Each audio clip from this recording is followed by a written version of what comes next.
கர்த்தர் நல்லவர், கர்த்தர் நல்லவர், கர்த்தர் நல்லவர். இந்த யோபுவின் புஸ்தகம் 15வது அதிகாரம் 33வது வசனத்தை நாம் வாசித்தோம் என்றால், யோபு 15:33 நாம் வாசித்தோம் என்றால், அந்த வார்த்தையின் அந்த வசனத்தின் 2வது பகுதி இப்படியாய் சொல்லுகிறது: பூக்கள் உதிர்ந்து போகிற ஒலிவ மரத்தை போலவும் அவன் இருப்பான். பூக்கள் உதிர்ந்து போகிற, நம்முடைய தேவனுடைய ஆலோசனையின்படியும் நம்முடைய போதகருடைய வழிநடத்தலின்படியும் நாம் இந்த மாதத்திலே பூக்களை குறித்து தியானிக்கிறவர்களாய் நாம் காணப்படுகிறோம். பூக்கிற கிரீடம் என்கிற வசனத்தை வைத்து நாம் 2 விதமான கிரீடங்களை குறித்து நாம் பார்க்க கர்த்தர் கிருபை செய்தார். அதே போல பூக்கள் இருந்தது என்ற வார்த்தையை கொண்டு ஞாயிற்றுக்கிழமை அதிகாலையிலே நாம் தியானிக்க கர்த்தர் நம்மளுக்கு கிருபை செய்தார். அதன் தொடர்ச்சியாக இன்றைக்கு ஒரு விதமான பூவை குறித்து தான் இந்த வசனத்திலே நாம் படிக்கிறோம். அதை குறித்து தான் நாம் தியானிக்க போகிறோம். இங்கு சொல்லப்படுகிற பூ என்ன பூவா இருக்கிறது? பூக்கள் உதிர்ந்து போகிற ஒலிவ மரத்தை போலவும் அவன் இருப்பான். இங்கு ஒரு பூவை குறித்து நாம் பார்க்கிறோம். அது என்ன பூ? உதிர்ந்த பூவாய் காணப்படுகிறது. உதிர்ந்து போன பூவின் அனுபவத்தை குறித்து இந்த வசனம் சொல்லுகிறது. வேதத்திலே நாம் பூக்கள் அல்லது பூ என்றால் என்ன என்று நாம் பார்த்தோம் என்றால், அது ஒரு எதற்கு அடையாளமாய் சொல்லப்படுகிறது என்றால், வசனம் சொல்லுகிறது. ஆதியாகமத்தின் புஸ்தகம் 40வது அதிகாரம் 10வது வசனம் இப்படியே சொல்லுகிறது: அவன் திராட்சை செடியிலே 3 கொடிகள் இருந்தது, அது துளிர்த்திருக்கிறதா இருந்தது, அதன் பூக்கள் மலர்ந்திருந்தது. ஒரு பூவினுடைய அனுபவம் என்பது என்ன? அல்லது ஒரு பூ எப்படிப்பட்டதாய் காணப்படும்? அது நல்ல மலர்ந்ததாய் காணப்பட வேண்டும். அது பூ என்றாலே அது ஒரு மலர்ந்த அனுபவத்தை காட்டுகிறது. அதற்கு முன்பாக அதனுடைய அனுபவம் மொட்டாய் இருக்கும். அந்த மொட்டாய் இருக்கிறதுனால என்ன செய்யும்? அது எல்லா இலைகளும் அந்த இதழ்களும் எல்லாம் மூடி போய் காணப்படும். ஆனா எப்ப இந்த ஒரு பூ பூக்க ஆரம்பிக்குதோ, அப்ப அந்த மூடி இருந்த மொட்டை அனுபவங்கள் மாறி அந்த இதழ்கள் எல்லாம் விரிஞ்சு பார்ப்பதற்கு அழகாய் மலர்ந்த அனுபவத்தை காட்டுகிறது. அப்ப இந்த மலர்ந்த அனுபவத்தை குறித்து நான் பார்த்தோம் என்றால், உன்னத பாட்டின் புஸ்தகம் 7வது அதிகாரம் 12வது வசனத்தை நான் வாசிக்கும் போது அந்த வார்த்தை சொல்லுகிறது: அதிகாலையிலே திராட்சை தோட்டங்களுக்கு போவோம், திராட்சை கொடி துளிர்த்து அதன் பூ மலர்ந்ததோ என்றும் மாதுளை செடிகள் பூத்ததோ என்றும் பார்ப்போம், அங்கே என் நேசத்தின் உச்சிதங்களை உமக்கு தருவேன்.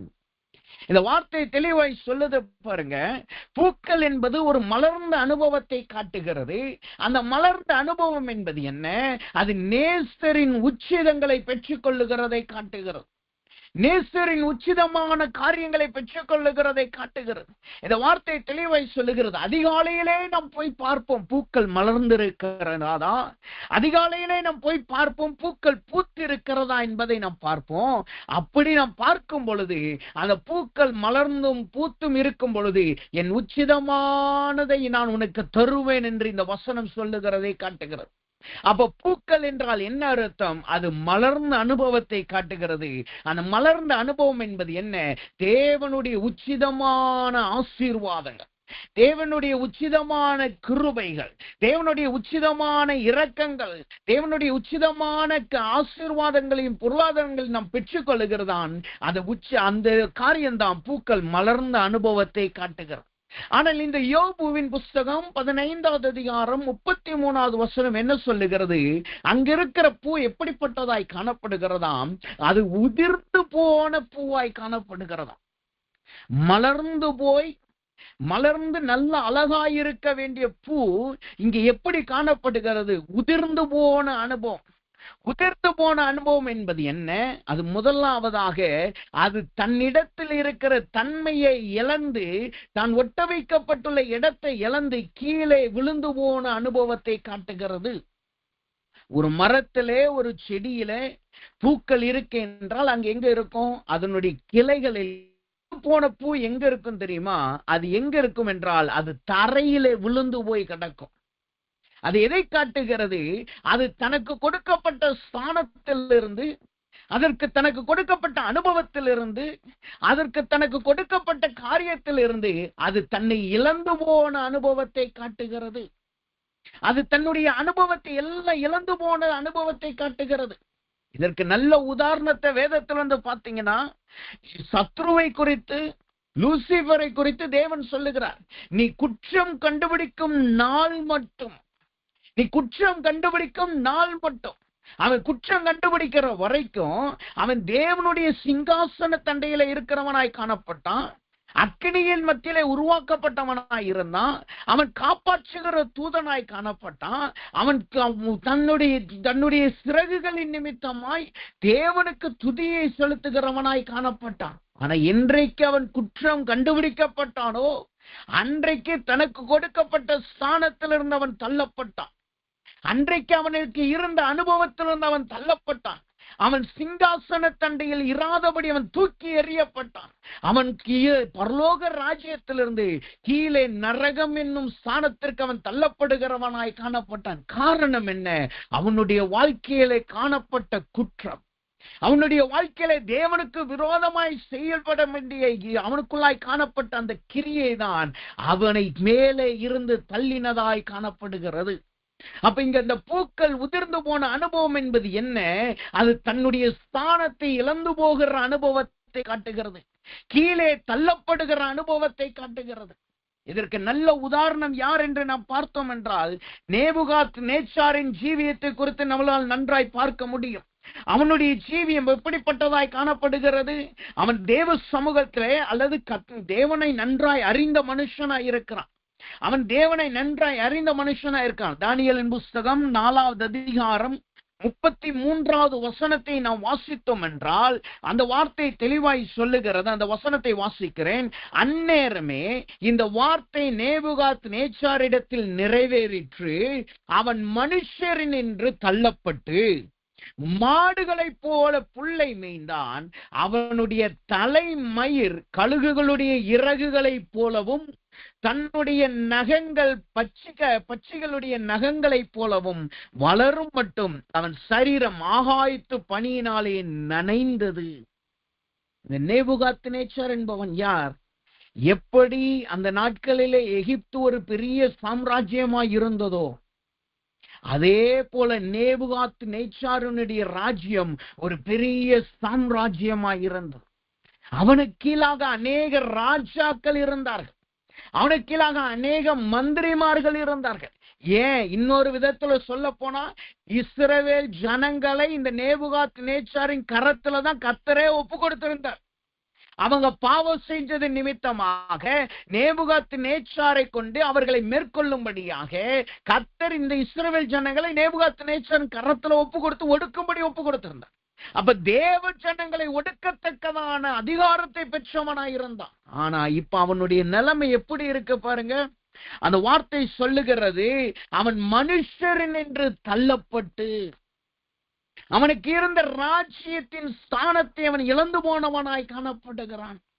அவனுக்கு இருந்த தன்னுடைய மகிமையை இழந்து போனவனாய் காணப்படுகிறான். அவனுக்கு அங்க எல்லாரையும் ஆளுகை செஞ்சுக்கிட்டு இருந்த மனுஷன் இப்ப எங்க இருக்கிறான் பாருங்க. அந்த வசனத்தின் கடைசி வார்த்தை சொல்லுது பாருங்க, அவன் சரீரம் ஆகாயத்து பனியிலே நனைந்தது. எப்ப பனி வரும்? இரவு நேரத்துல பனி வரும், அதிகாலை நேரத்துல பனி வரும். இப்ப என்ன நடக்குது? ஒரு ராஜாவாய் இருக்க வேண்டிய மனுஷன் மிருகத்தை போல மாற ஆரம்பிச்சு அவன் நகங்கள்லாம் பட்சிகளை போல நகங்களா வளர ஆரம்பிக்குது. அவனுடைய நிலைமை எங்க இருக்கான்? அரண்மனையிலே படுத்து இருக்க வேண்டியவன், அரண்மனையிலே ஆளுகை செய்ய வேண்டியவன், சிங்காசனத்துல உட்கார்ந்து எல்லாருக்கும் முன்பாய் செங்கோல் பிடித்து உட்கார்ந்து இருக்க வேண்டிய மனுஷன் இப்ப பணியிலே கிடக்கிறான். அவனுக்கு மேல கூடாரம் இல்ல, அவனுக்கு மேல ஒரு மறைவு இல்ல, அவனுக்கு சுற்றில எந்த தடுப்பானும் இல்ல, அவனுக்கு மேல நேரடியா இருந்த பாதுகாப்பு எல்லாம் அவனை விட்டு போயிருச்சு. கர்த்தர் கேட்கிறார், ஒரு காலத்திலே நாமளும் நேபுகாத்நேச்சாரை போல மகிமை பெற்றவர்களாய் இருந்தோமா? ஒரு காலத்துல கர்த்தருடைய மகிமையின் ஆகாயத்துக்கு கர்த்தருடைய ஆசீர்வாதத்தை பெற்று ஒரு மறைவிலே காணப்பட்டவர்களாய் இருந்த நாம் இன்றைக்கு ஆகாயத்து பட்சிகளின் நகங்களைப் போல நம்முடைய நகங்கள் மாறி போயிருக்கிறதா? நாம் புல்லை திங்கிறவர்களை போல் காணப்படுகிறோமா? ஏன் நேபுகாத்நேச்சார் போல சரீரம் ஆகாயத்து பனியிலே நனைகிற அனுபவத்திலே நாம் காணப்படுகிறோமா? வீட்டில இருக்க முடியாத சூழ்நிலை, எங்க போய் தங்குகிறது என்பது தெரியல, எந்த இடத்துல வாழணும்னு தெரியல, எல்லா பக்கத்துல நெருக்கம். கூட இருந்த மனிதர்கள் எல்லாம் விலகி போயிட்டாங்க, கூட இருந்த எல்லா ஆசீர்வாதமும் இழக்கப்பட்டுருச்சு. இப்ப எங்க கிடக்கிறோம்? நேவுகாத் நேச்சார் போல வெளியிலே கிடக்கிறவர்களா இருக்கிறோம். இதற்கு காரணம் என்ன? அந்த வார்த்தையை தெளிவா சொல்லுது பாருங்க. அந்நேரமே இந்த வார்த்தை நேபுகாத் நேச்சாரில் நிறைவேறினது. எந்நேரமே அதுக்கு முந்தின வார்த்தை சொல்லுது, மனுஷர் என்று தள்ளப்பட்டு வெளியின் மிருகங்களோடு சஞ்சரிப்பார். இதெல்லாம் எப்ப நடக்குது? அவன் சொன்னான், நான் கட்டின மகா பாபிலோனே. அவன் வார்த்தை வாயிலிருந்து ஒரு வார்த்தை புறப்பட்டு அவன் சொன்னான், நான் கட்டின மகா பாபிலோனே. காரணம் என்ன? அவனுக்குள்ளாய் இருந்த பெருமை, அவனுக்குள்ளாய் வந்த பெருமை. ஒரு பக்கத்துல தானியல் மூலமா கர்த்தர் கிரியை செய்யும்போது கர்த்தர் தான் ஜீவனுள்ள தேவன் என்று சொன்னான். கர்த்தரை அன்றி வேற எந்த தெய்வத்தையும் கும்பிடக்கூடாதுன்னு சொல்லி சாத்ராக் மேஷாக் ஆபேத்நேகோ உறுதியா நிற்கும் போது சொன்ன மனுஷன் இப்ப என்ன செய்கிறான்? எல்லா விதத்திலும் அவனுக்கு உயர்வு வருது, எல்லா விதத்திலும் மென்மையா இருக்கிறான். உடனே என்ன நடக்குது? அவன் சொல்றான், நான் கட்டின மகா பாபிலோனே என்கிற அந்த பெருமையின் வார்த்தை அவனுக்கு புறப்பட்டு வருது. அந்த வார்த்தை வந்த உடனே அவன் தன்னுடைய ஸ்தானத்திலிருந்து தள்ளப்பட்டான். இந்த உதிர்ந்த பூ முதலாவது எதை காட்டுகிறது தெரியுமா? தள்ளப்பட்ட அனுபவத்தை காட்டுகிறது. தள்ளப்பட்ட அனுபவத்தை காட்டுகிறது. ஒரு தேவ பிள்ளைகளாய் இருக்கிற நாம் நம்முடைய ஜீவியத்திலே நாம் எந்த ஸ்தானத்துக்கு உயர்த்தப்பட்டவர்களாய் இருந்தாலும் சரி, எந்த நிலைமைக்கு நாம் உயர்த்தப்பட்டவர்களாய் இருந்தாலும் சரி, அதில் நான் என்கிற வார்த்தை ஒரு காலமும் வந்துவிடக்கூடாது. லூசிபர் விழுந்து போவதற்கு காரணம் அவன் நான் என்கிற வார்த்தை தான். எகிப்தின் பார்வோனின் விழுகைக்கு காரணம் அவன் நான் தான் கடவுள் என்று சொல்லிக் கொண்டிருந்தான். நேபுகாத் நேச்சார் விழுந்து போக காரணம் அவனும் நான் தான். இப்ப இந்த நான் என்கிற வார்த்தை, அந்த பெருமையின் வார்த்தை அந்த பூக்கள் உளுந்து போவதற்கு காரணமாயிருந்தது. அந்த பூக்கள் தன்னுடைய ஸ்தானத்தை இழந்து போவதற்கு காரணமாயிருந்தது. இன்றைக்கு தேவ சமூகத்தில் வந்திருக்கிற நாம், கர்த்தர் இதை நமக்கு ஒரு எச்சரிப்பாய் கொடுக்கிறார். இன்றைக்கு பூமியை சுற்றி பாருங்க, உங்களை சுற்றி பாருங்க. இன்றைக்கு நிறைய தேவ பிள்ளைகள் எதை நோக்கி ஓடுறாங்க தெரியுமா? எனக்கு நிறைய பேர் என்ன பெருமை, என்னை புகழ்ந்து பேசணும், என் பேரு சொன்னாலே எல்லாருக்கும் தெரியணும், அல்லது எல்லாருக்கும் முன்பா நான் உயர்த்தப்படணும். இதுதான் அநேக தேவ பிள்ளைகளுடைய வாஞ்சையா இருக்கிறது. என் பேரை கேட்டாலே எல்லாரும் சொல்ல, அவரா அப்படிப்பட்ட மனுஷன். ஆனா ஒரு தேவ பிள்ளையினுடைய அனுபவம் எப்படி இருக்கணும் தெரியுமா? கர்த்தருடைய செட்டைக்குள் மறைந்திருக்கிற அனுபவத்திலே நாம் காணப்படணும். அவருடைய செட்டைக்குள் மறைந்திருக்கிற அனுபவத்திலே காணப்படணும். இதற்கு நல்ல உதாரணங்களை வேதத்திலிருந்து பார்த்தோம் என்றால் அப்போஸ்தலர்களை பாருங்க. அப்போஸ்தலர்களால் செய்யப்படாத கிரியைகள் ஒன்றுமே கிடையாது. அவர்கள் மரித்தோரை உயிரோடு எழுப்பினார்கள், அநேகரை ரட்சிப்புக்குள் நடத்தினார்கள், அநேகரை தேவன் பக்கம் திருப்பினாங்க. யோவானை பாருங்க, அவன் மூலமாய் வெளிப்படுத்தல் புஸ்தகங்கள் எழுதப்பட்டது. பேதுருவை பாருங்க, யாக்கோவை பாருங்க, பவுலை பாருங்க. எல்லாரும் எல்லா விதத்திலும் உயர்த்தப்பட்டாலும் அவர்கள் தங்களை தேவனுக்குள் மறைத்து கொண்டிருக்கிற அனுபவத்திலேயே அவர்கள் காணப்பட்டார். பேதுரு வருகிறான் கொர்நேலியு வீட்டுக்கு. கொர்நேலியு வீட்டுக்கு வந்தவுடனே வந்து பேச ஆரம்பிக்கிறதுக்கு முன்னாடி கொர்நேலியு வந்த உடனே அவன் கொர்நேலியு செய்கிற காரியம் என்னன்னா, அவன் வந்து பேதுருவின் காலில் விழுகிறான். பேதுருவின் காலில் விழுந்த உடனே பேதுரு சொல்றான், அப்படிலாம் பண்ணக்கூடாது, நானும் உன்னை போல ஒரு மனுஷன். இப்படிப்பட்ட அனுபவம் இன்றைக்கு நமக்குள் காணப்படணும்.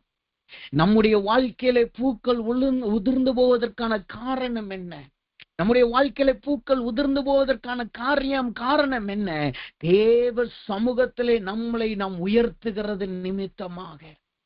ஒரு சின்ன நல்ல அனுபவம் வந்த உடனே அப்படியே நம்முடைய பேச்சுக்கள் மாறுறது, நம்முடைய நடக்கைகள் மாறுறது, நம்முடைய எல்லா காரியங்கள் மாறுகிறது. இதற்கு இன்னொரு உதாரணம் வேதத்துல இருந்து பார்த்தா சவுலனுடைய அனுபவம். சவுலனுடைய வாழ்க்கையை பாருங்க. அவன் வேலைக்காரரின் கரத்திலிருந்து பணத்தை வாங்கி காணிக்க கொடுக்க பார்த்த மனுஷன். அவனுக்கென்று வேலைக்காரர்கள் இருந்தாங்க. அவன் கழுதையை தேடிக்கிட்டு வந்த மனுஷன்.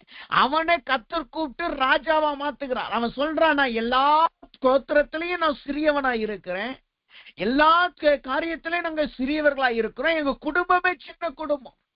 ஆனா கர்த்தர் என்ன செய்கிறார்? அவனுக்கு ஒரு தேவ ஆவியை கொடுத்து, ராஜரிக அபிஷேகத்தை கொடுத்து அவர் சொல்லுகிறார், நீ வேறு மனுஷனாய் மாறுவான்னு சொல்லுகிறார். அதே போல சவுல் தீர்க்கதரிசிகளோடு இணைந்து தீர்க்கதரிசனம் சொல்றான். உடனே அவன் வேறு மனுஷனாய் மாறுறான். இப்ப ராஜா அங்க இருக்கிற ஜனங்கள் அவனை அங்கீகரிக்கல. ஆனா இவன் போய் யுத்தத்தை நடப்பிக்கப்பட்ட உடனே அங்க ஜனங்கள் அங்கீகரிக்க ஆரம்பிக்கிறாங்க. எல்லா விதத்திலும் அவன் உயர்த்தப்படுறான். உயர்த்தப்பட்ட ஆரம்பிச்ச உடனே அவனுக்கு ஒரு டெஸ்ட் வருது. என்ன சொல்றாரு சாமுவேல்? சொல்றது, நான் வரும் வரைக்கும் காத்து. இப்ப சவுல் என்ன செய்கிறான் பாருங்க, சாமுவேலுடைய வார்த்தையை கேட்டு காத்துக்கிட்டே தான் இருந்தான். அவன் 7 நாள் அவன் காத்துக்கிட்டே இருந்தான். அன்னைக்கு இரவு ஈவினிங் வர்ற வரைக்கும் அவன் காத்துக்கிட்டே இருந்த மனுஷன், மற்ற ஜனங்கள்லாம் அவனை நெருக்கிறாங்க. என்ன சொல்றாங்க? நீ ஒரு ராஜா தானே, உன்னதான கர்த்தர் நியமிச்சிருக்கிறாரே, உன்னதான ஜனங்களுக்கு சத்துருக்களை மேற்கொள்ளும்படி எங்களுக்கு ராஜாவை நியமிச்சிருக்காரு, நீ பலி செலுத்தலைன்னா என்ன இருக்கு அப்படின்னு சொல்லிட்டு சாமுவேல் வருவதற்கு முன்பாக இவனை ஊக்குவித்தது நிமித்தமா, இவனிடத்துல கேள்வி கேட்க ஆரம்பிச்சது நிமித்தமாக இவன் ஒரு வேகத்துல என்ன செய்கிறான்? ராஜாவாய் கர்த்தரனை அபிஷேகம் பண்ணி இருக்கிறாருன்னு சொல்லிட்டு அவன் அங்க பலி செலுத்த ஆரம்பிக்கிறான். இதனால என்ன நடந்தது? அவனுடைய ராஜ்ய பாரத்தை அவன் இழந்து போனான். அவனுக்கு கொடுக்கப்பட்ட ராஜ்ய பாரத்தை இழந்து போனான். அவனுக்கு இருந்த அபிஷேகத்தை அவன் இழந்து போனான். கர்த்தருடைய வார்த்தை சொல்லுகிறது, அவனிடத்திலிருந்து தேவ ஆவி எடுக்கப்பட்டு தாவீதின் மீது வந்து இறங்கினது. அவன் மரணம் வரைக்கும் அவன் போராடுகிறவனாய்தான் காணப்பட்டான். அவன் போராட்டம் எங்க இருந்துச்சு? சத்துருவோடு போராடி கொண்டிருந்த மனுஷன் இப்ப அவனோடு கூட இருக்க ஒரு சின்ன பையனோட போராடுறான். தாவீதினுடைய வாழ்க்கை என்ன? தாவீதெல்லாம் சவுல் போல வளர்த்தியான மனுஷன் கிடையாது. தாவீதுக்கு சவுளை போல அந்த நல்ல சரீர கட்டுக்கோப்புகள்லாம் கிடையாது. தாவீது ஒரு ஆடு மேய்க்கிற மனுஷன். அவனை கர்த்தர் அபிஷேகிச்சதுனால, சவுலினிடத்துல வந்து அபிஷேகம் எடுக்கப்பட்டதுனால இப்ப சத்ருவை ஜெயிக்க வேண்டிய சவுல் என்ன செய்கிறான்? அவனோடு கூட இருக்கிற சின்ன பையனை துரத்துக்கிட்டு அலைகிறான். அவனுடைய குமாரனுக்கு ஏற்ற வயசுள்ள மனுஷனை துரத்திக்கிட்டு அலைகிறான். யோசித்து பாருங்க, ஒரு காலத்துல சத்ருவை ஜெயிச்சவன், ஒரு காலத்துல சத்ருவை ஜெயிக்கும்படி அழைக்கப்பட்டவன், சத்ருவை ஜெயிக்கும்படி அபிஷேகம் பண்ணப்பட்டவன். ஆனா இன்னைக்கு என்ன செய்கிறான்? தன் குமாரனுக்கு ஏற்ற வயசுள்ள ஒரு சின்ன பையனோட அவன் போராடுறான். அவன் என்னதான் அவன் தன்னுடைய ஜக்கை இழந்தானே தவிர, தன்னுடைய வஸ்திரத்தின் ஓரத்தை இழந்தானே தவிர அவனால் அந்த சின்ன பையனை பிடிக்க முடியல. காரணம் என்ன? சவுல் ஒரு உதிர்ந்து போன பூ. சவுல் ஒரு உதிர்ந்து போன பூ.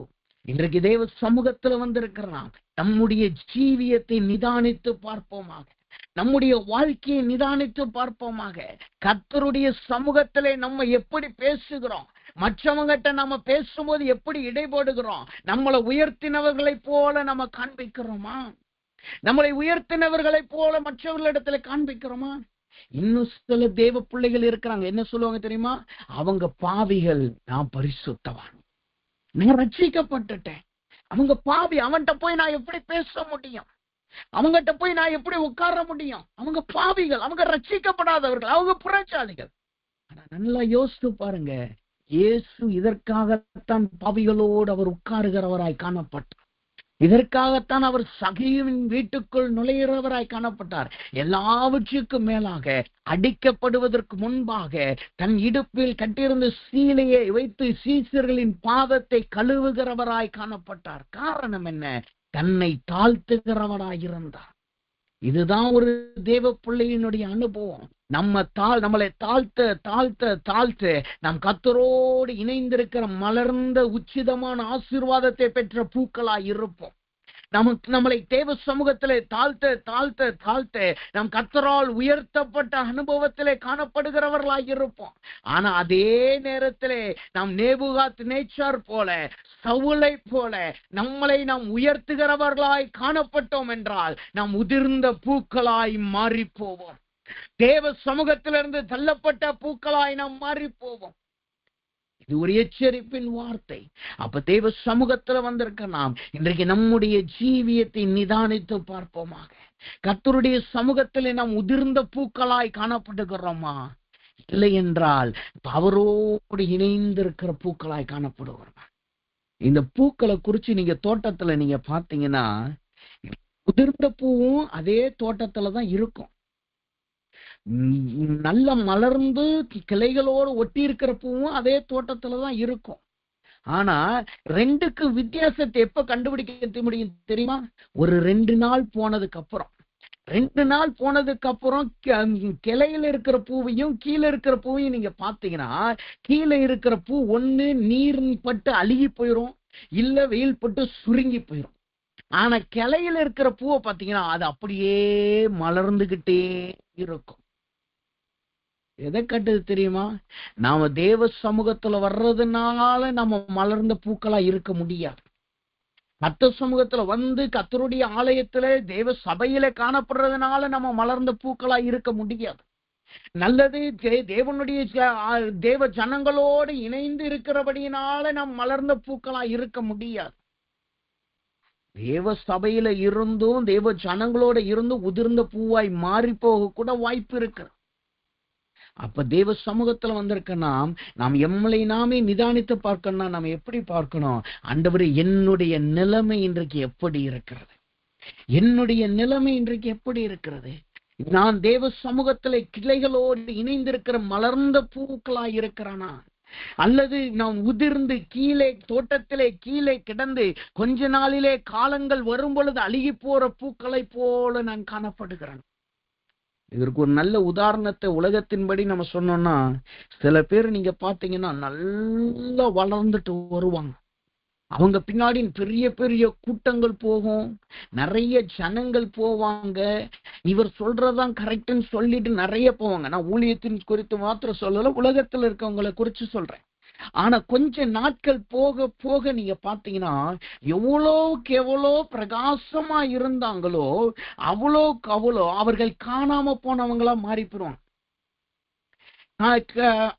காணாம போனவங்களா மாறி போய் கொஞ்ச நாள்ல எப்படியெல்லாம் அவங்க பிரகாசமா இருந்தாங்களோ அது எல்லாம் மாறி போய் அவர்கள் எங்க இருக்காங்கன்னு கூட தேடி பார்த்தா கூட கண்டுபிடிக்காத நிலைமைக்கு போயிடுவாங்க. காரணம் என்னன்னா, அவங்க ஒரு உதிர்ந்த பூ. அப்ப தேவ சமூகத்துல வந்திருக்க நாம் இன்றைக்கு கர்த்தரிடத்துல நிதானித்து பார்ப்போமாக, கர்த்தரிடத்துல கேட்போமாக. ஆண்டவரே, என்னுடைய நிலைமை இன்றைக்கு எப்படி இருக்கிறது? என்னுடைய நிலைமை எப்படி இருக்கிறது? இதற்கு இன்னொரு உதாரணத்தை வேதத்திலிருந்து சொல்லணும்னா நிறைய உதாரணங்கள் இருக்கு. ஒரே உதாரணத்தை பார்த்து நம்ம அடுத்த குறிப்புக்குள்ளாய் கடந்து போவோம். அப்போஸ்தலர் புஸ்தகம் 8வது அதிகாரம் 18வது வசனத்திலிருந்து நீங்க படிச்சு பார்த்தீங்கன்னா, அப்போஸ்தலர் புஸ்தகம் 8வது அதிகாரம் 18வது வசனத்திலிருந்து ஒரு உதிர்ந்த பூவுக்கு ஒரு மனுஷனை நீங்க பார்க்க முடியும். உதிர்ந்த பூவிக்குரிய ஒரு மனுஷனை நீங்க பார்க்க முடியும். யார் அந்த மனுஷன்? அந்த வசனம் சொல்லுது பாருங்க. அப்போஸ்தலர் தங்கள் கைகளை அவர்கள் மேல் வைத்ததினால் பரிசுத்த ஆவி தந்தருளப்படுகிறதை சீமோன் கண்டபோது. இது சீமோன் என்பவன் யார்? அவன் அங்கு இருக்கிற அப்போஸ்தலர்கள் மத்தியில இருக்கிறவனாய் காணப்படுகிறான்.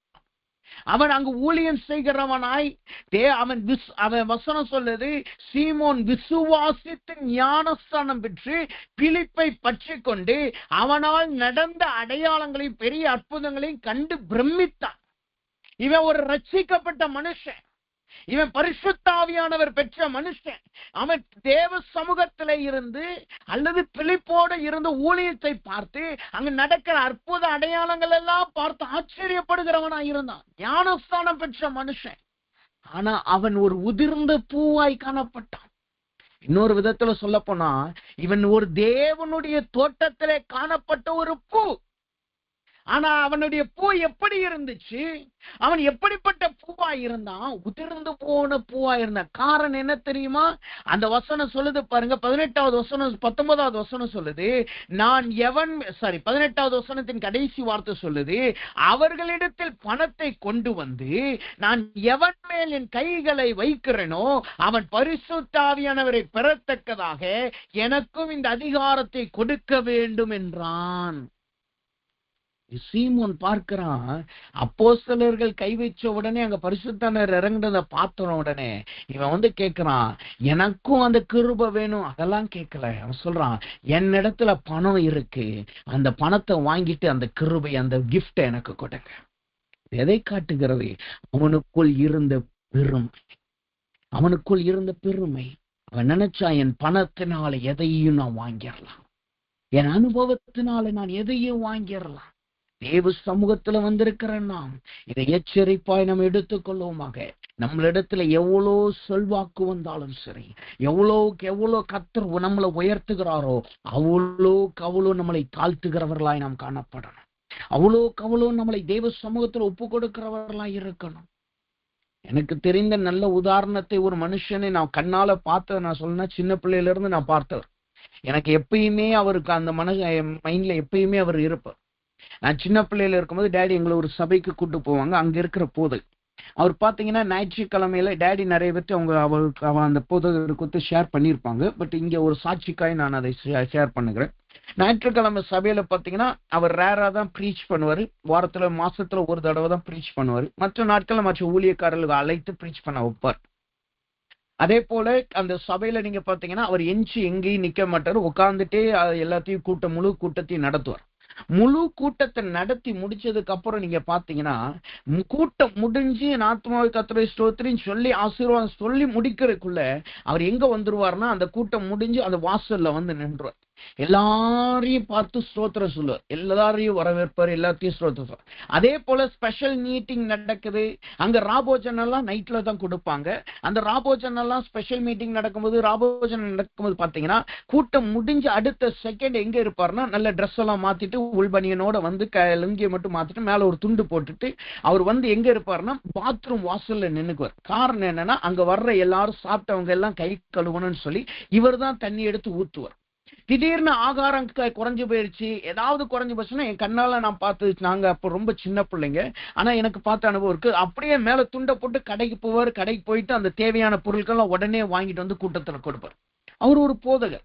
அந்த சபைக்கு எனக்கு தெரிந்து என்னுடைய ஞாபகத்தின்படி அந்த சபை நிறைஞ்சு வலியும்.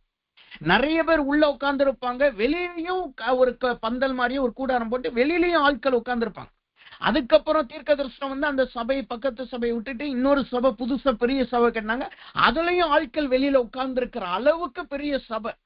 ஆனா இவர் இந்த போதகர் நீங்க பாத்தீங்கன்னா, அத்தனை பேர் இருக்கிறாங்களேன்னு சொல்லிட்டு இருக்க மாட்டார். இவர் தான் போய் எல்லாருக்கும் கை கழுவுறதுக்கு பொருட்கள் எடுத்து கொடுக்கறது, தண்ணி கையில ஊத்துறது, அங்க இருக்கிற காரியங்கள், எந்த சின்ன சின்ன காரியங்கள், அற்பமா எண்ணப்படுகிற காரியத்தை இந்த போதகர் செய்வார். எதற்காக இதை நான் சொல்லுகிறேன் என்றால், இவர்கள் எல்லாமே நமக்கு முன்பாயிருக்கிற சாட்சிகள். இது போல அநேக சாட்சிகளை காணும்படி கர்த்தர் கிருபை செய்திருக்கிறார். அப்ப தேவ சமூகத்துல வந்திருக்கிற நாம் நம்மளை கர்த்தருக்குள் தாழ்த்துகிறவர்களாய் காணப்படணும். மனத்தாழ்மை உள்ளவர்களாய் நடந்து கொள்ளணும். அதுதான் இந்த உதிர்ந்த பூ நமக்கு ஒரு எச்சரிப்பாய் காணப்படுகிறது. இரண்டாவதாக இந்த உதிர்ந்த பூ எதை சுட்டி காட்டுகிறது? இரண்டாவதாக இந்த உதிர்ந்த பூ எதை காட்டுகிறது? யாக்கோபின் புஸ்தகம் 1வது அதிகாரம் 11வது வசனத்தை நாம் வாசித்து பார்த்தோம் என்றால், யாக்கோபின் புஸ்தகம் 1வது அதிகாரம் 11வது வசனம் சொல்லுகிறது, சூரியன் கடும் வெயிலுடன் உதித்து புல்லை உலர்த்தும் போது அதன் பூ உதிர்ந்து அதன் அழகான வடிவம் அழிந்து போம். ஐஸ்வர்யவானும் அப்படியே தன் வழிகளில் வாடி போவான். இங்க இரண்டாவதாக பூ உதிர்ந்து போவதற்கான காரணம் என்ன? பூ உதிர்ந்து போவதற்கான காரணம் என்ன? அந்த வார்த்தை சொல்லுகிறது, சூரியன் கடும் வெயிலுடன் உதித்தது நிமித்தமாக. சூரியன் எப்படி உதிக்கிறதா? கடும் வெயிலோடு உதிக்கிறதாய் காணப்படுகிறது. அப்ப இந்த வெயிலின் அனுபவம் என்பது எதை காட்டுகிறது? வெயிலின் அனுபவம் என்பது எதை சுட்டி காட்டுகிறது? வசனம் சொல்லுகிறது, ஆதியாகமத்தின் புஸ்தகம் 31வது அதிகாரம் 40வது வசனத்தை வாசித்தோம் என்றால் அந்த வார்த்தை தெளிவாய் சொல்லுகிறது, பகலிலே வெயிலிலும் இரவிலே குளிரும் என்னை பட்சித்தது, நித்திரை என் கண்களுக்கு தூரமாய் இருந்தது, இவ்விதமாய் நான் பாடுபட்டேன். வார்த்தை சொல்லுது பாருங்க, வெயிலின் அனுபவம் என்பது என்ன? அதுதான் பட்சித்து போடுகிற அனுபவம். இந்த பட்சித்து போடுகிற அனுபவம். அப்ப இரண்டாவதாக உதிர்ந்து போவதற்கான காரணம் என்ன? நம்முடைய வாழ்க்கையில படுகிற பாடுகள். சில பேர் பாத்தீங்கன்னா பாடுகள் வர்றதுக்கு முன்னாடி நல்ல தைரியமா இருந்திருப்பாங்க. அவங்ககிட்ட எதை கொடுத்தாலும் அவங்களால செய்ய முடியும். அவங்க எதற்கும் பயப்பட மாட்டாங்க. நல்ல தைரியமா திடகாத்தமா இருந்து சொல்லுவாங்க, இதை என்கிட்ட கொடுங்க, நான் செஞ்சு முடிக்கிறேன், என்கிட்ட கொடுங்க, நான் இதை முடிச்சே காட்டுறேன் அப்படின்னு சொல்றது மாத்திரமல்ல, அதை முடிச்சே காட்டுவாங்க. ஆனா ஒரு காலகட்டத்துல ஏதோ ஒரு போராட்டம் வந்துருச்சு, ஏதோ ஒரு பாடு வந்ததுனால அப்படியே அவங்க வாழ்க்கை, அவங்ககிட்ட போய் நீங்க பேசி பார்த்தீங்கன்னா அந்த திடமான குரல் அவங்ககிட்ட இருக்காது. அவங்ககிட்ட போய் ஏதாவது நீங்க இதை பண்ண முடியுமான்னு கேட்டீங்கன்னா அவங்க சொல்லுவாங்க, என்னால இது முடியாது, இது முடியுமான்னு தெரியலையே.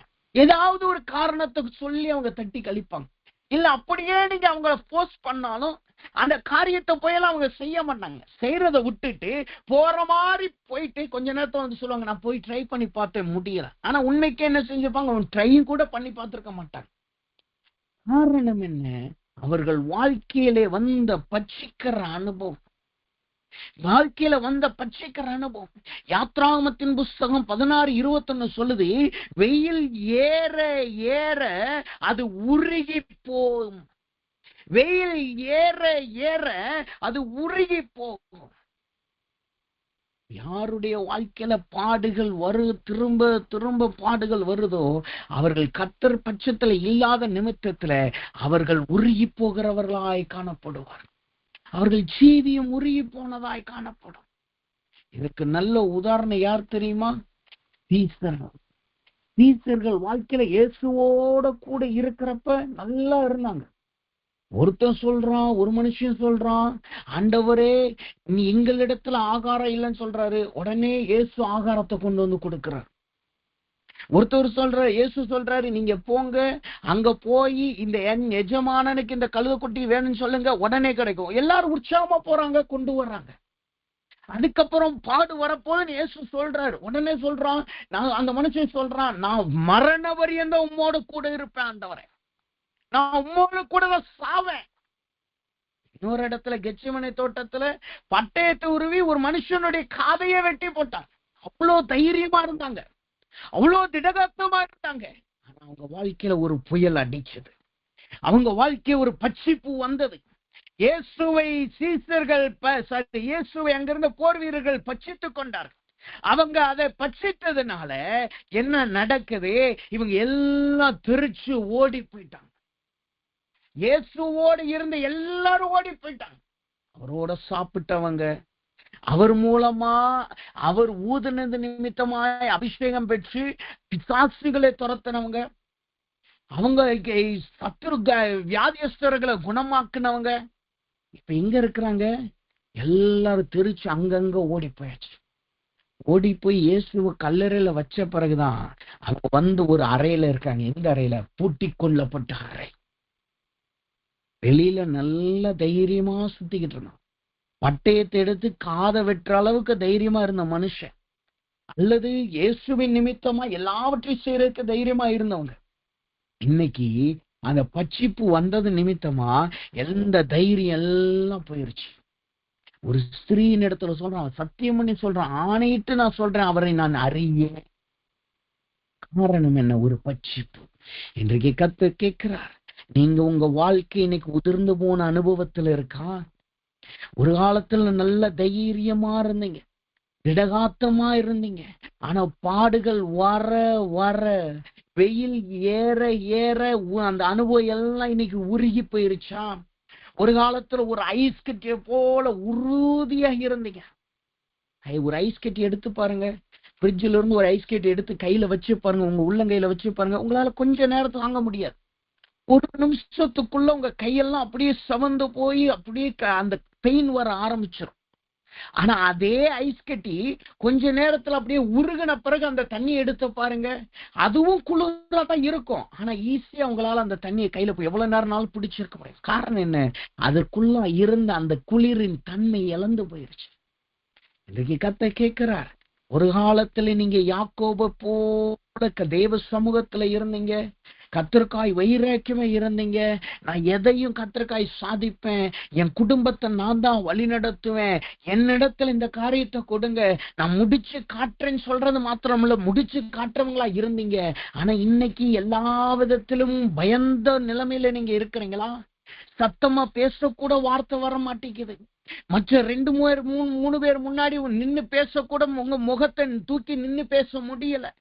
ஒரு காலத்துல நெஞ்ச நிமிர்ந்து முன்னாடி தைரியமா நடந்து போன இன்னைக்கு தலை குனிந்து வெக்கத்தோடு நடக்கிற நிலைமையில இருக்கிறீங்களா?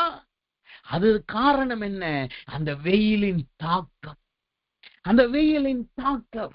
இந்த வெயில் வர வர என்ன செய்யும்? அந்த அனுபவம் எல்லாம் அப்படியே உருகி போயிடும், அப்படியே உருகி போயிடுது. அது உருகி போனதுனால அது என்ன நடக்குது? அங்க இருந்து காரியங்கள் எல்லாம் போய் என்ன அந்த யாக்கோபு சொல்றான் பாருங்க, அந்த வசனத்துல சொல்றான் பாருங்க, அந்த வார்த்தை சொல்லுது, இவ்விதமாய் நான் பாடுபட்டேன், தூங்குகிறதுக்கு நேரம். யாக்கோபு சொல்றான், தூங்குகிறதுக்கு நேரம் இல்லை. காரணம் என்ன? படுத்தா தூக்கம் வரல. திரும்ப மாமனார் எப்ப ஏமாத்துவார்? மாமனாருடைய பசங்க எப்ப நம்மளை ஏமாத்துவாங்க? திரும்ப தூங்க நேரம் இல்லை. பகல்ல சோர்வினால தூங்க பார்த்தாலும் தூங்கல, அலறி எந்திக்கிற அனுபவம். இதுக்கெல்லாம் காரணம் என்ன? சூரியன் கடுமையாய் உதிக்கிறது, சூரியன் கடுமையாய் உதிக்கிறது. ஆனால் வேத வசனம் சொல்லுகிறது, அந்த வார்த்தை சொல்லுகிறது பாருங்க, சங்கீதம் 121:6 சொல்லுகிறது, பகலிலே வெயிலாகிலும் இரவிலே நிலவாகிலும் உன்னை சேதப்படுத்துவது இல்லை. இன்றைக்கு கர்த்தர் சொல்லுகிறார், நீங்க இன்னைக்கு உதிர்ந்து போன அனுபவத்துல இருக்கலாம், பட்சிக்கப்பட்ட போன அனுபவத்துல இருக்கலாம், எல்லாத்தையும் இழந்து போன அனுபவத்துல இருக்கலாம், உங்ககிட்ட இருந்த தைரியத்தை இழந்து போன அனுபவத்துல இருக்கலாம். கர்த்தர் சொல்லுகிறார், நீங்கள் பகலிலே வெயிலாகிலும் உங்களை சேதப்படுத்துவது கிடையாது, உங்களை சேதப்படுத்துவது கிடையாது. நீங்கள் தேவ மனுஷனா இருக்கிறபடியினால் இன்றோடு உதிர்ந்து போன அனுபவத்தை கர்த்தர் மாற்றுகிறார். யாருடைய வாழ்க்கையில் அப்படி செய்தார்? யாருடைய வாழ்க்கையில உதிர்ந்து போன அனுபவத்திலிருந்து உதிக்கிற அனுபவத்திற்கு கர்த்தர் கொண்டு வந்தார். வேத வசனம் சொல்லுகிறது, நியாயாதிபதிகள் புஸ்தகத்திலே கிதியோனுடைய வாழ்க்கையை குறித்து நீங்க பார்க்க முடியும். கிதியோனை குறித்து கர்த்தர் சொல்லுகிறார், நீ பராக்கிரமசாலி. ஆனா அவன் நிலைமை என்ன? மறைவிடத்துல போரடிக்கிறவனா இருந்தான். மறைவிடத்துல போரடிக்கிறதுனா என்ன தெரியுமா? எல்லாருக்கும் முன்னாடி அவனு அந்த நெல் கதிர்களை பிரிக்க முடியல, எல்லாருக்கும் முன்னாடி அவனால போரடிக்க முடியல. காரணம் என்ன? யாராவது வந்தா அதை எடுத்துட்டு போயிடுவான், சத்துருக்கள் வந்தா இவனை அடிச்சு போட்டு எல்லாத்தையும் பறிச்சு போயிடுவான். அப்ப அவனுக்கு சாப்பாடு இல்லை, அவன் குடும்பத்துக்கு சாப்பாடு கிடையாது. அதனால மறைவிடத்துல மறைஞ்சு கொண்டு போரடிக்கிறவனா இருந்தான். ஆனா கர்த்தர் சொன்னாரு, அவனை கூப்பிட்டாரு, என்ன சொன்னார்? நீ ஒரு பராக்கிரமசாலி, நீ ஒரு பராக்கிரமசாலி. உடனே கிதியோன் கேட்ட, கிதியோன் விசுவாசிக்கும்படி கர்த்தர் அற்புத அடையாளங்கள் செய்தார். அவனுடைய வாழ்க்கை எப்படியா மாறினது?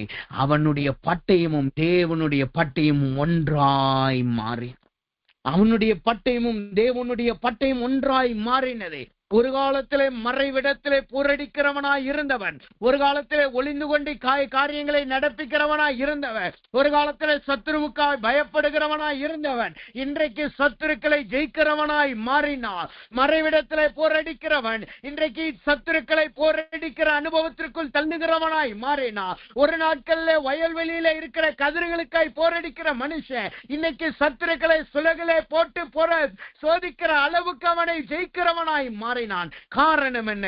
கர்த்தர் அவனை உதிர்க்கிற அனுபவத்திலிருந்து உதிக்கிற அனுபவத்துக்கு கர்த்தர் மாற்றினார். அதே வார்த்தை இன்றைக்கு தேவ சமூகத்தில் வந்திருக்கிற நமக்கு சொல்லுகிறார், உங்களுக்கு சொல்லுகிறார். இன்றைக்கு நீங்க உங்க ஜனங்களை பார்த்து பயந்து நடுங்களா, உங்கள் பாஸ பார்த்து நீங்க பயந்து நடுங்களா, வேலை செய்கிற இடத்துல நடுக்கத்தோடு வேலை செய்யலாம், இருக்கிற வீட்டுல நீங்க நடுக்கத்தோடு இருக்கலாம்.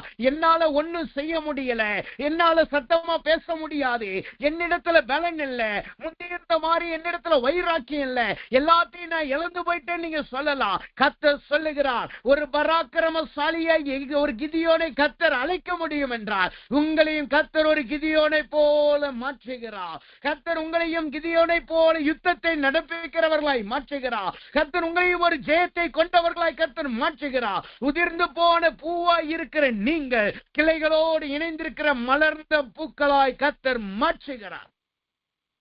அப்ப தேவ வார்த்தை சொல்லுகிறது, அவர் கிதியோனுடைய பட்டயம், அவருடைய பட்டயம் ஒன்றாய் மாறினது. சத்துருக்களை அவன் ஜெயிக்கிறவனாய் மாறினான். கிதியோன் வர்றான் கேட்டாலே எல்லாரும் பயந்து நடுங்கினாங்க. கர்த்தர் உங்களை அப்படிதான் மாற்ற போகிறார். சீசர்களை குறித்து சொன்னேன். சீசர்கள் பூட்டின அறையில தான் இருந்தாங்க. ஆனா அப்போஸ்தல நாட்கள் ஒரு அபிஷேகம் இறங்கினது. என்ன நடந்துச்சு? அவர்கள் எல்லாருக்கும் முன்பா எழுந்து நின்று காரியங்களை நடப்பிக்கிறவர்களாய் மாறினார்கள். அவங்க நின்று ஜெபிச்ச இடம் அசைஞ்சது.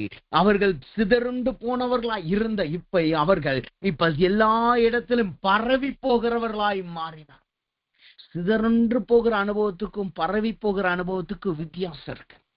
சிதறண்டு போகிற அனுபவம்னா சத்துரு அடிச்சு அப்படியே தூக்கிட்டு போறான், அப்படியே சிதறடிக்கப்படுற அனுபவம். ஒரு ஐஸ் கட்டி எடுத்து நீங்க அப்படியே நீங்க கீழே போட்டீங்கன்னா என்ன நடக்கும்? அப்படியே சுக்குநூறா, ஒரு கிளாஸ் கப் எடுத்துக்கோங்க, அப்படியே நீங்க கீழே போட்டீங்கன்னா சுக்குநூறா உடைஞ்சு போயிடும். அதை திரும்ப ஒட்டி வைக்க முடியாது. ஆனா அதே ஐஸ் கட்டிய கீழே அப்படியே வச்சு அது உருகி அது தண்ணியா பரவுச்சுன்னா என்ன நடக்கும்? அதை திரும்பியும் நீங்க ஐஸ் கட்டியா கூட மாத்த முடியும். அது அப்படியே லகுவா பரவி போகும். அதுதான் பரவி போகிற அனுபவம். அப்ப சிதறுண்டு போகிற அனுபவத்தில் இருந்த உங்களை கர்த்தர் இனிமே பரவி போகிற அனுபவமாய் மாற்றுகிறார். சிதறுண்டு போயிருந்த ஜீவியத்தை கர்த்தருக்கு எழுப்பி பரவி பிரகாசிக்கிற அனுபவமாய் கர்த்தர் உங்களை மாற்றுகிறார். அதுதான் வெயிலின் தாக்கத்தில் இருக்கிற உங்களை கர்த்தர் உதிக்கிற ஜனமாய் மலருகிற பூவாய் கர்த்தர் மாற்றுகிறார். அப்ப முதலாவது உதிர்ந்து போகிற அனுபவம் எதை காட்டுகிறது? பெருமையின் நிமித்தமாய் விழுந்து போன அனுபவம். இரண்டாவதாய் உதிர்ந்து போன அனுபவம் எதை காட்டுகிறது? வெயில் என்கிற பட்சிக்கிற அனுபவத்தினால் இழந்து போய் இலகி போய் உருகி போன அனுபவத்தை காட்டுகிறது. ஆனால் கர்த்தர் அதிலிருந்து உங்களை இன்றைக்கு உறுதிப்படுத்துகிறார். ஒரு கிதியோனை போல கர்த்தர் மாற்றுகிறார். கடைசியாக இந்த உதிர்ந்த பூவின் அடையாளம் என்ன? உதிர்ந்த பூ என்பது எதை காட்டுகிறது? ஒரு வசனத்தை நாம் வாசித்து அதை நாம் மாத்திரம் பார்த்து ஜெபிப்போமா? 1 பேதுருவின் புஸ்தகம் 1வது அதிகாரம் 24வது வசனத்தை வாசித்தோம் என்றால் அந்த வார்த்தை சொல்லுகிறது, மாம்சமெல்லாம் புல்லை போலவும் மனுஷனுடைய மகிமை எல்லாம் புல்லின் பூவை போலவும் இருக்கிறது. புல் உதிர்ந்தது, அதன் பூவும் உதிர்ந்தது. வார்த்தை சொல்லுது பாருங்க. அந்த வார்த்தை தெளிவாய் சொல்லுகிறது, மாம்சமா எல்லாம் பூவை போல உதிர்ந்து போச்சு. அங்கு சொல்லப்படுகிற மாம்சமான என்பது என்ன? மனுஷனுடைய மகிமை. மனுஷனுடைய மகிமை என்னவாய் போகுமா? பூவை போல உதிர்ந்து போகுமா? இந்த மகிமை என்பது எதை காட்டுது தெரியுமா? அவர்களுக்கு கிடைத்த ஒரு அனுபவத்தை காட்டுகிறது. இதை இன்னொரு வார்த்தையில சொல்லணும். அடுத்த வார்த்தை தெளிவாய் விளக்குது பாருங்க. அதே 1 பேதுரு 1:25 சொல்லுது, கர்த்தருடைய வசனமோ என்றைக்கும் நிலைத்து நிற்கும். இது எதை காட்டுது தெரியுமா? இந்த வசனம் எதை சுட்டி காட்டுகிறது? நம்முடைய வாழ்க்கையில ஏதாவது ஒரு பிரச்சனை வந்துருச்சு, போராட்டம் வந்துருச்சுன்னா மனுஷர்களை நம்பி ஓடுகிறோம் பாத்தீங்களா? மனுஷர்களை நம்பி வாழுகிறோம் அல்லவா? அந்த வாழ்க்கை தான் உதிர்ந்து போன பூவுக்கு ஒப்பான அனுபவம். மனுஷர்களுடைய மகிமை என்பது எதை காட்டுகிறது? நாம் எந்த மனுஷர்களை நம்பி வாழ்றோமோ அதை தான் மனுஷர்களின் மகிமையை நம்பி இருக்கிற அனுபவத்தை காட்டுகிறது. நீங்க நம்முடைய ஜீவியம் எங்க இருக்க வேண்டும்? நம்முடைய நம்பிக்கை எங்க இருக்க வேண்டும்? நம்முடைய வாழ்க்கை எங்க இருக்க வேண்டும்? அது கர்த்தருடைய வசனத்துல நிலை கொண்டதாய் காணப்படணும். நம்முடைய நம்பிக்கை, நம்முடைய ஆசீர்வாதம் அல்லது நம்முடைய நினைவுகள் எல்லாம் மனுஷங்க மேல இருந்துச்சுன்னா என்ன நடக்கும்? அது ஒரு உதிர்ந்த பூவாய் மாறி போகிறது. அது ஒரு உதிர்ந்த பூவாய் மாறி போகிறது. மூன்றாவதாக நம்முடைய ஜீவியம் உதிர்ந்த பூவாய் மாறி போனதற்கான காரணம் என்ன? கர்த்தரை நம்புறதை விட்டுட்டு, கர்த்தர் வசனத்தை நம்புறதை விட்டுட்டு மனுஷர்களை நம்பி ஓடுகிற அனுபவம். மனுஷர்களை நம்பி ஓடுகிற அனுபவம். அவங்க எனக்கு ஒரு போராட்டம் வந்துருச்சு, ஒரு பிரச்சனை வந்துச்சுன்னா, நான் இந்த மனுஷன்ட்ட போனா எனக்கு உதவி செய்வான், இவர்கிட்ட போனா எனக்கு உதவி செய்வான். இதற்கு திரும்ப உதாரணம் சொல்லணும்னா சவுலனுடைய வாழ்க்கை. சவுல பாருங்க, அவனிடத்துல ஊரின் தும்பின் ஊரின் ரெண்டுலையும் கர்த்தருடைய வார்த்தை அவனுக்கு கிடைக்கல. பலி செலுத்தி பார்த்தான், பலி செலுத்தியும் கர்த்தருடைய வார்த்தை கிடைக்கல. இப்ப கர்த்தருடைய வார்த்தை கிடைக்கலன்னே சவுல் என்ன செஞ்சிருக்கணும்? அவன் அதுக்காக காத்து இருந்திருக்கணும். காத்திருக்காம என்ன செய்யறான்? மனுஷனை நம்பி ஓடி போறான். 2 மனுஷர்களை நம்பி ஓடுறான். யார் தெரியுமா? ஒன்னு குறி சொல்ற மனுஷன், 2வது சாமுவேல் மரித்து போன சரீரத்தை நோக்கி ஓடுகிறவனா இருந்தான். சாமுவேல் என்கிற மனுஷனை நம்பி அவன் நினைச்சான், நான் குறி சொல்றவன்ட்ட போய் சாமுவேலை எழுப்புனா போதும், கர்த்தர் எனக்கு வார்த்தையை கொடுத்துருவார். அவனுடைய நம்பிக்கையில எங்க இருக்கு பாருங்க, அவன் மனுஷர்களை நம்புகிறவனா இருந்தான். இன்னைக்கு நிறைய தேவ பிள்ளைகள் இப்படிதான் இருக்கிறாங்க. ஓப்பனா சொல்லணும்னா, ஒரு போராட்டம் வந்துருச்சு, பிரச்சனை வந்துருச்சுன்னா நாம போய் ஜெபிக்கிறது கிடையாது, நம்ம போய் கர்த்தர் சமூகத்துல விழுகிறது கிடையாது. எந்த போதகர்கிட்ட போனா எனக்கு தீர்க்க தரிசனம் சொல்லுவாங்க, எந்த போதகர்கிட்ட போனா எனக்கு வார்த்தை சொல்லுவாங்க, எந்த போதகர்கிட்ட போனா எனக்கு தேவ வார்த்தை கிடைக்கும், எந்த தேவ பிள்ளைகள்கிட்ட தேவ ஜனத்திட்ட போனா தேவ வார்த்தை கிடைக்கும். நன்றாய் தெரிந்து கொள்ளுங்கள், தீர்க்க தரிசனம் பெற்றுக் கொள்ளுகிறது, போதகர்கிட்ட ஜெபிக்கிறது எல்லாம் நல்லதுதான், அது கர்த்தரால் அங்கீகரிக்கப்பட்டதுதான். ஆனா அது குறி சொல்ற மாதிரி நம்ம மாத்திரக்கூடாது. கர்த்தர் நம்ம பழைய ஏற்பாட்டு காலத்துல வாழல. உங்ககிட்டயும் கர்த்தர் பேச முடியும், எங்கிட்டையும் கர்த்தர் பேச முடியும். நாங்க கேட்கிற சத்தத்தை நீங்களும் கேட்க முடியும். பழைய ஏற்பாட்டு காலத்துலதான் மூப்பர்களோடு எசேக்கியா உட்கார்ந்து இருந்தான். எசேக்கியாவை மட்டும் கர்த்தர் கூட்டு போனார், மூப்பர்கள் அங்கே இருந்தாங்க. ஆனா புதிய ஏற்பாட்டு காலத்துல அப்படி கிடையாது. பேதுரு வந்து பேச தொடங்கின உடனே கொர்நேலியு அபிஷேகத்தினால் நிரப்பப்படுகிறான். பவுலின் இடத்துல கர்த்தர் பேசுகிறார், இந்த பக்கம் அனனியா என்கிற தேவ மனுஷிட்டி கர்த்தர் பேசுகிறார். இது நம்ம வாழுகிறது புதிய ஏற்பாட்டின் காலத்துல, கிருபையின் காலத்துல வாழ்ந்துகிறோம். ஆனா இன்னைக்கு நம்ம எப்படி இருக்கிறோம்? எசேக்கியேலின் காலத்தை போல, யாரிடத்துல உடனே எனக்கு வார்த்தை கிடைக்கும், தேவ வார்த்தையை ஒரு குறியை போல நம்ம மாற்றி விட்டோம். நன்றாய் புரிந்து கொள்ளுங்க, மனுஷர்கள் மீது வைக்கிற நம்பிக்கை ஒரு உதிர்ந்த பூவுக்கு சமமாயிருக்கிறது. நிறைய இடத்துல நிறைய பேர்கிட்ட சொல்லி இருக்கிறேன், நான் தேவ வார்த்தையை பகிரும் போது ரொம்ப கவனமா இருப்பேன். ப்ரிப்பேர் பண்ணாம தேவ சமூகத்துல வந்து உட்கார மாட்டேன். அது அதிகாலை ஜபமா இருந்தாலும் சரி, நைட்டு ஜபமா இருந்தாலும் சரி, என்னுடைய தனிப்பட்ட ஜபமா இருந்தாலும் சரி, தேவ சமூகத்துல உட்கார்ந்து ஒரு 1/2 மணி நேரம்னாலும் அல்லது 1/4 மணி நேரம், திடீர்னு நான் நல்லா தூங்கிட்டா ஒரு 1/4 மணி நேரம்னாலும் உட்கார்ந்து ஜெபிப்பேன்.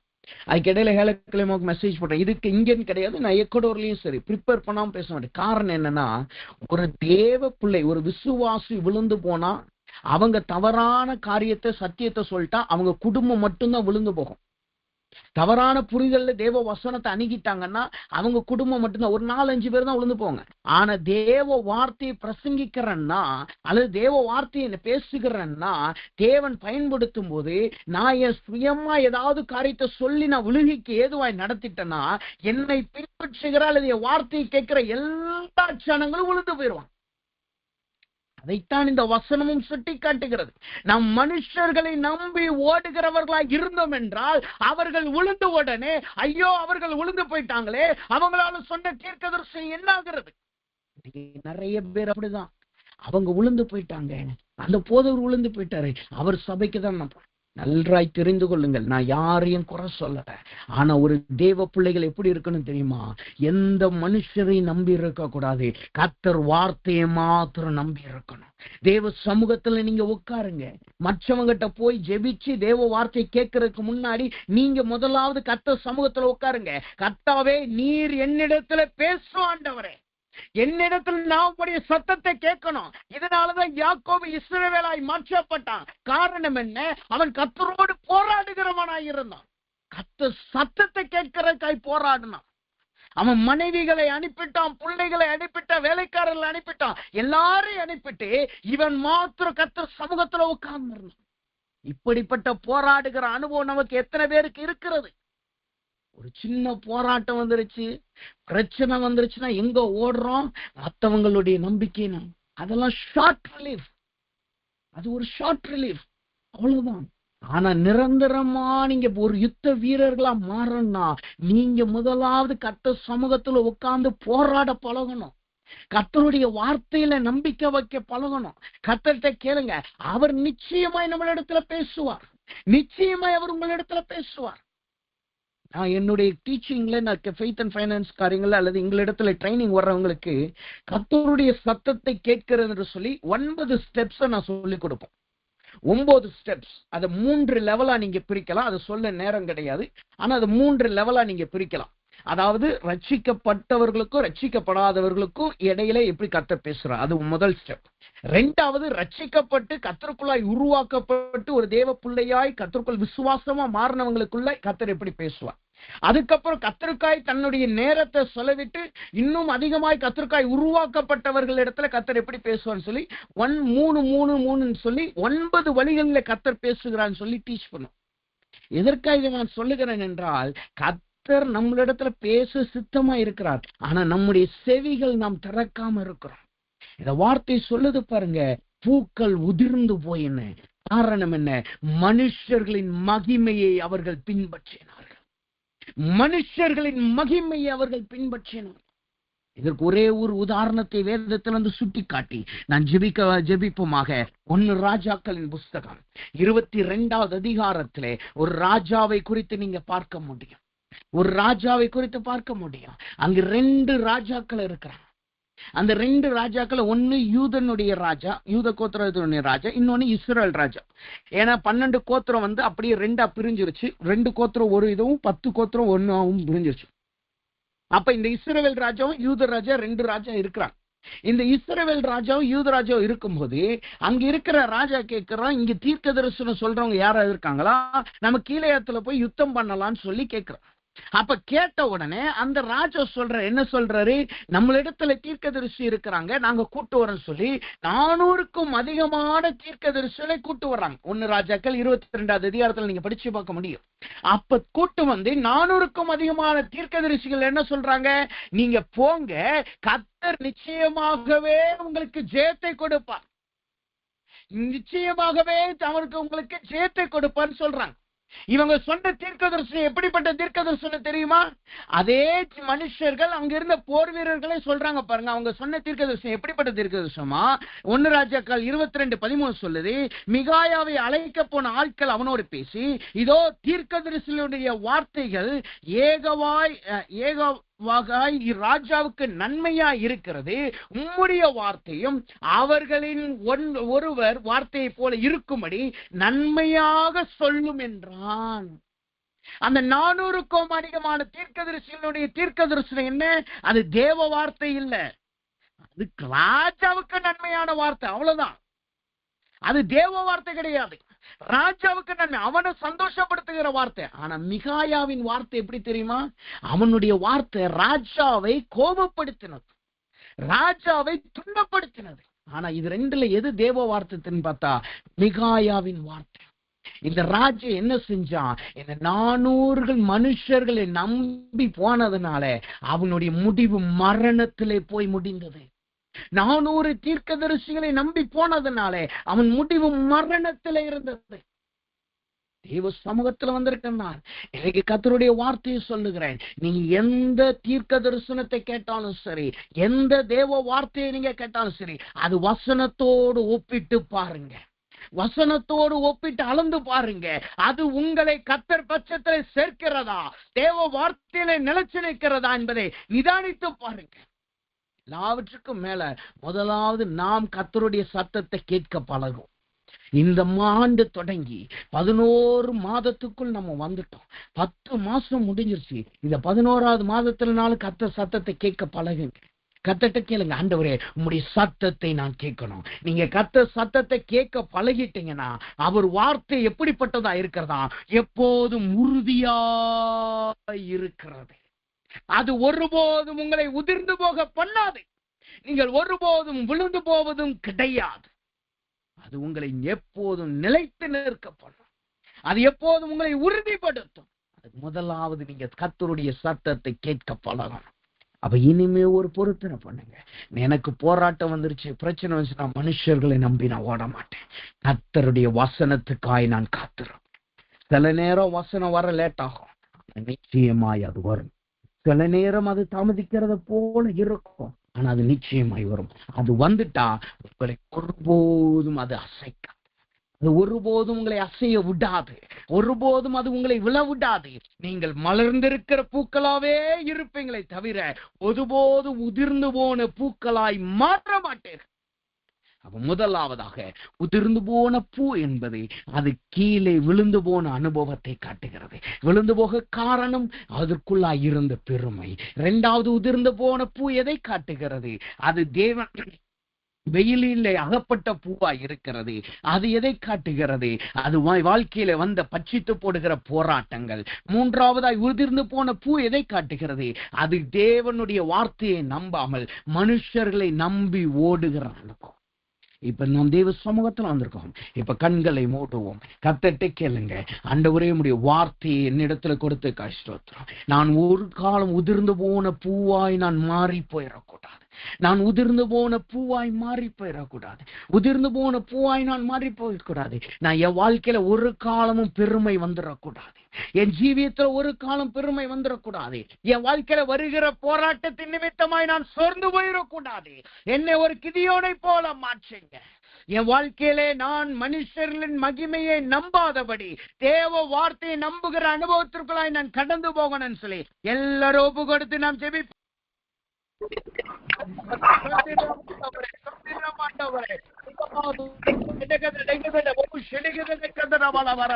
நம்மளை நாமே நிதானித்து பார்ப்போமாக.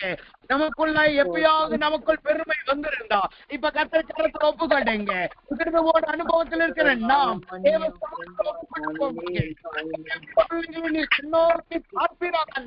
எங்களுக்குள்ள இருக்கிற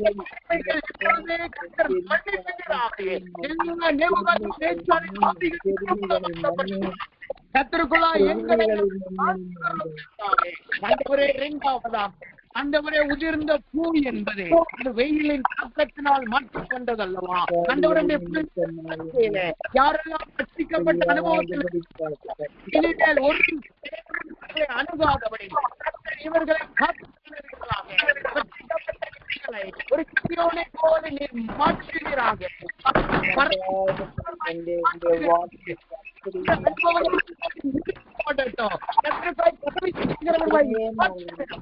எல்லாவற்றுக்கும்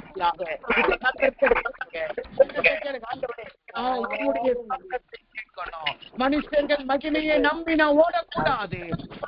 வார்த்தையை நம்பி நான் சவுளை போல ஓடக்கூடாது. அந்த இஸ்ரவேல் ராஜாவை போல ஓடக்கூடாது. எங்க எனக்கு நன்மையான வார்த்தை வரும், எங்க எனக்கு இன்பமான வார்த்தை வரும் நான் ஓடக்கூடாது. கர்த்தத்தை நான் சமூகத்துல உங்கள் உதிர்ந்து போன அனுபவத்தை கர்த்தர் மாற்றுகிறார். இனிமேல் நீங்கள் சத்தத்தை கேட்கிறவர்களாய் மாற்றுகிறார். எல்லாரும்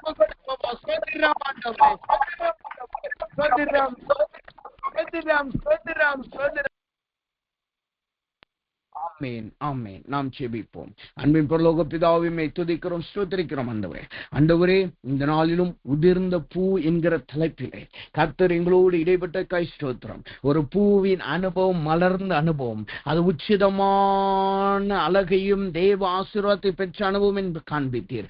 ஆனால் இன்றைக்கு உதிர்ந்து போன பூவுக்கு 3 அடையாளத்தை காண்பித்தீரே. அதற்காக எமக்கு ஸ்தோத்திரம். ஆண்டவரே, எங்கள் ஜீவியத்திலே கர்த்தர் உயர்த்தும் பொழுது, கர்த்தர் நன்மை கொடுக்கும் பொழுது, கர்த்தர் பதில் கொடுக்கும் பொழுது, ஆண்டவரே, நாங்கள் ஏதாவது காரியத்தில் எங்களை நாங்கள் உயர்த்தி இருந்தால் கர்த்தர் இப்பொழுது எங்களை மன்னிப்பீராக. கர்த்தர் எங்களுக்கு ஒரு விடுதலையை கொடுப்பீராக. ஆண்டவரே, மனத்தாழ்மையை கர்த்தருடைய பிள்ளைகளுக்கு நீர் கற்றுக் கொடுக்கிற ஸ்தோத்திரம். ஆண்டவரே, எல்லா நேபுகாத்நேச்சரின் பெருமையின் வல்லமைகள் நிர்மலமாகட்டும். லூசிபரின் பெருமையின் ஆவிகள் நிர்மலமாக்கப்படட்டும். ஆண்டவரே, இரண்டாவதாய் உதிர்ந்த பூ என்பது ஆண்டவரே வெயிலின் தாக்கத்திலே இருக்கிற அனுபவம் அல்லவா? ஆண்டவருடைய பிள்ளைகள் வாழ்க்கையிலே யாரெல்லாம் பட்சிக்கப்பட்ட அனுபவத்தில் இருக்கிறார்களோ, யாரெல்லாம் பாடுபட்ட அனுபவத்தில் இருக்கிறார்களோ, நித்திரையை காணக்கூடாதபடி இருக்கிறார்களோ, இப்பொழுதே நம்முடைய பிள்ளைகளுக்கு நீர் ஒரு ரட்சிப்பை கொடுப்பீராக, உடைய பிள்ளைகளுக்கு ஒரு விடுதலையை கொடுப்பீராக. நீர் இவர்களை பரவி செல்லுகிறவர்களாய் எப்பொழுது கர்த்தருக்காய் உறுதியாய் நிற்கலாய் நீர் மாற்றுவீராக ஆண்டவரே. எல்லாவற்றுக்கும் மேலாய் மனுஷரில் மகிமையை நம்பி இருக்கிற எங்கள் அனுபவத்தை கர்த்தர் எச்சரித்ததுக்காய் ஸ்தோத்திரம் ஆண்டவரே. நம்முடைய பிள்ளைகள் இன்றைக்கு ஜெபத்திலே கலந்து கொண்ட எல்லா தேவ பிள்ளைகள் கர்த்தருடைய சத்தத்தை கேட்பார்களாக, தேவனுடைய பிரத்யேகமான மகிமையை காண்பார்களாக. மனிதர்கள் நம்பிக்கை மகிமையை விட்டு தேவ மகிமையும் தேவ வசனத்தில் நிலை நிற்கிறவர்களாய் மாற்றினுக்காய் ஸ்தோத்திரம் ஆண்டவரே. அப்படின்னு செய்ய நன்றி செலுத்துகிறோம்.